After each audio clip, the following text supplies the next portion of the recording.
माझ्याकडे एक मुलगा आलेला 13 वर्षाचा होता आणि त्याला अचानक चालताना त्रास होत होता आणि त्याचं पाऊल त्याला स्वतःकडे उचलताच येत नव्हतं आणि पूर्ण शक्ती त्याच्यातून निघून गेलेली. जेव्हा आम्ही असेसमेंट केली तेव्हा आमच्या लक्षात आलं की त्याला फूट ड्रॉप झालेला आहे. ह्याला कॉमन पेरोनियल नर्व्ह पाल्सी असं म्हणतात आणि मग त्याच्यासाठी आम्ही ट्रीटमेंट सुरू केली.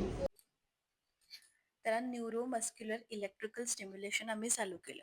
त्याच्यामध्ये 2 इलेक्ट्रोड लागले जातात आणि ते नर्व्हला स्टिम्युलेट करतात, ज्याच्यामुळे असं म्हणू शकतो आपण की मसल्स हळूहळू जागे होतात आणि त्याचं काम सुरू होतं.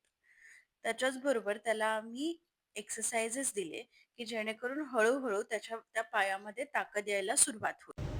पुढची स्टेप होती मसल स्ट्रेंथनिंग एक्सरसाइजेस, जे आम्ही रेझिस्टन्स बँडने चालू केले. त्यामुळे हळूहळू त्याच्या आठवड्याने स्ट्रेंथ वाढू लागली आणि मग बॅलन्स कंट्रोल आणि गेट ट्रेनिंग म्हणजे काय की चालण्याची पद्धत सुधारणं, ह्याच्यावर आम्ही काम केलं. आता तो फंक्शनली पूर्ण ॲक्टिव्ह आहे. फूट ड्रॉप हा पूर्णपणे बरा होऊ शकतो, पण सातत्य महत्त्वाचं आणि फिजिओथेरपी पूर्ण करा.